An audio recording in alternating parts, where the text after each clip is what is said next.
So it has been now about a week since we heard Rodgers come out publicly on the Pat McAfee show and say he intends to play for the Jets. And before he spoke, I was assuming that a trade would happen sometime around, the beginning of the league year when free agency began. But it has not happened because it seems that the Jets and the Packers have not been on the same page when it comes to trade compensation. And there was another little update this morning from Adam Schefter about what's been happening there. And this is from a Bill Huber Sports Illustrated article earlier today.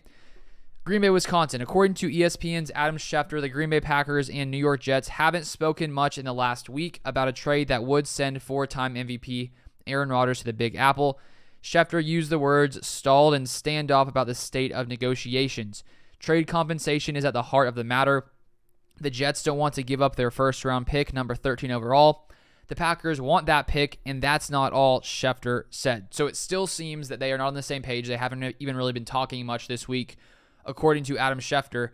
And it sounds like the Packers really do want that number 13 pick, and that the Jets do not want to give it. So at some moment, something's going to have to shift. Either the Packers say, okay, we'll give you less, or the Jets say, okay, fine, we'll give you that first-round pick.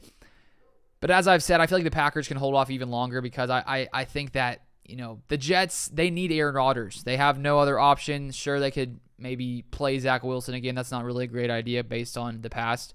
Maybe they could find someone else to bring in, but it's not going to be Aaron Rodgers.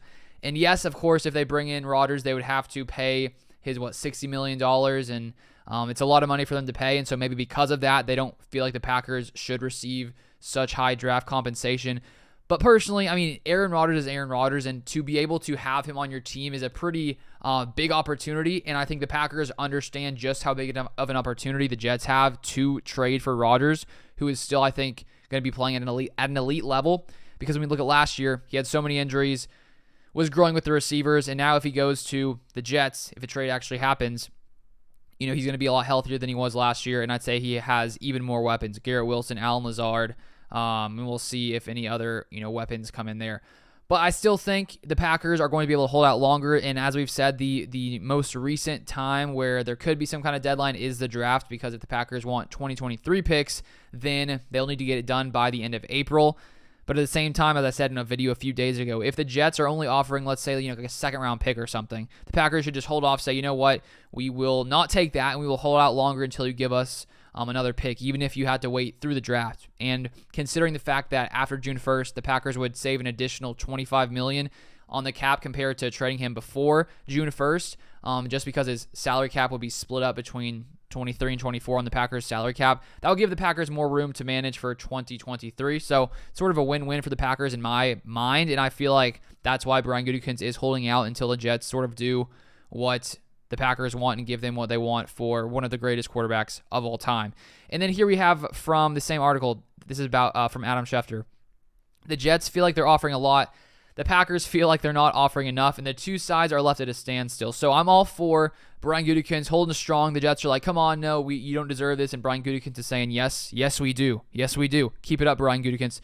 And then here we have on the Elijah Moore trade that happened yesterday. The trade wasn't made solely to give the Jets ammunition for a Rodgers trade, Schefter said. Moore asked for a trade last season when he was irked at then offensive coordinator Mike LaFleur, Packers coach Matt LaFleur's brother, and he was made expendable by the free agent signing of Mecole Hardman. So that trade wasn't made just solely to have more capital to trade to the Packers, but I still think that could be a use of that pick. Maybe they traded him because they actually just didn't want him there anymore. Elijah Moore wanted to be traded, which now that if Rodgers is going to the Jets, I feel like Elijah Moore maybe would have wanted to stay now, but they traded him away, and maybe it was just for that reason, but now they do have more capital, which they could use in a trade. And I saw some estimations when you combine pick number 42 and 43, which the Jets do now have, and people sort of, whatever trade calculator you use, it sort of equals like pick number 17 in the first round. So the Jets could, instead of maybe giving number 13, give those 2 seconds now because they do have them. So there's a lot of different possibilities now when it comes to the Jets and what they could offer the Packers, and maybe the Packers would take it. But personally, I think that the Packers, if they offered the 2 second-round picks, honestly, that would honestly be fine in my mind. because then you would have pick number 42 and 43, and then our pick, I think, is 45. So you'd have 3 second-round picks, which would be huge. We could trade up into the first round if we wanted to, basically making it a first-round pick as well. I'd be fine with that. We'll see if that is able to, get both sides a little more intrigued. Who knows? But that is the sort of update. Talks still seem to be stalled. There's sort of a standoff right now, and I'll keep you guys updated if anything changes on the Packers-Jets trade front. But that is all I have for this video. Feel free to subscribe for more Packers news, and I'll see you guys next time.